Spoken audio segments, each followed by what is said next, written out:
O tema do vídeo de hoje é sobre hipocrisia. Quero começar com uma citação de Charles Spurgeon. Ele diz: andam me dizendo que os cristãos não amam uns aos outros. Fico muito triste se isso for verdade, mas duvido muito, pois suspeito que aqueles que não se amam mutuamente não são cristãos. Certa vez, Kirk Cameron disse: quando era adolescente, os hipócritas religiosos na TV eram a maior razão de eu achar que o cristianismo era uma piada, até que ele descobriu que não haverá hipócritas no céu. Algumas pessoas fazem uma objeção dizendo: você não deveria falar sobre o pecado, pois Jesus não condenou ninguém. Jesus sempre foi amoroso e sempre foi bondoso. É verdade, Jesus ele é amoroso. E foi por isso que ele usou palavras duras de alerta contra os pecadores.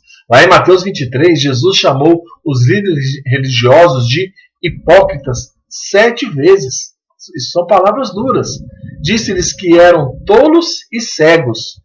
Chamou-los de filhos do inferno, cheios de hipocrisia e pecado. Levou seu sermão ao clímax, afirmando: serpentes, raças de víboras, como escapareis da condenação do inferno? Então alertou que diria aos ímpios: apartai-vos de mim, malditos, para o fogo eterno, preparado para o diabo e seus anjos. Isso está lá em Mateus 25, 41.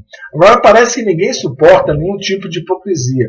Entretanto, há algo particularmente detestável a respeito daqueles que professam amar a Deus, dizem que são seus servos, mas cujas vidas não correspondem às suas alegações.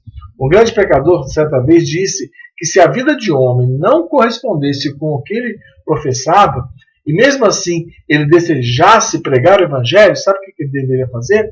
Ele deveria ir para bem longe da sua casa e quando se levantasse para pregar, nada dissesse.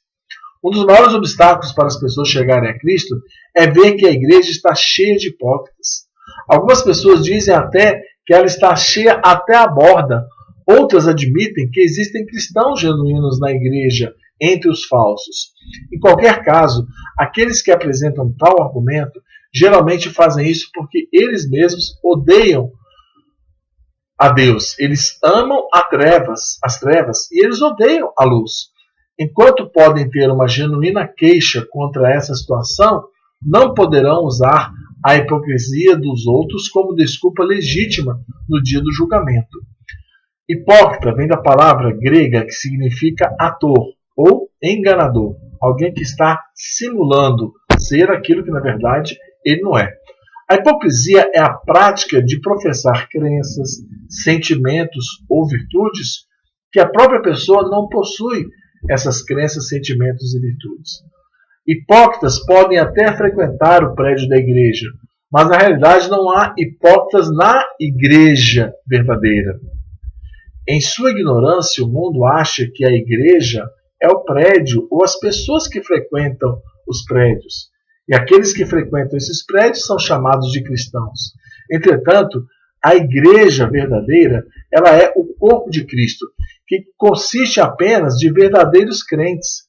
Hipócritas são enganadores, que se sentam entre o povo de Deus, vivem como cabras entre as ovelhas do Senhor, maus peixes entre os bons peixes, joio entre o trigo, até o dia em que Deus os separará. É interessante perceber que o corpo humano rejeita todo o corpo estranho, mesmo uma única raiz de cabelo transplantada.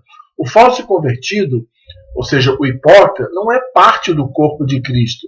Jamais se arrependeu de verdade e, por causa do seu pecado, é rejeitado como parte do corpo. Deus sabe quem são aqueles que o amam. A Bíblia alerta que todos os hipócritas, aqueles que meramente fingem ser cristãos, mas que não são, acabarão no inferno. A raiz da hipocrisia é a idolatria, que facilmente se enraiza no solo do coração do pecador. O falso convertido cria um Deus que ele mesmo não teme. A árvore que cresce a partir da raiz, ela dá frutos que todos podem ver. É por isso que somos avisados a nos examinarmos e vermos se estamos na fé, se realmente Jesus Cristo vive em nós. Isso está em 2 Coríntios 13, no versículo 5.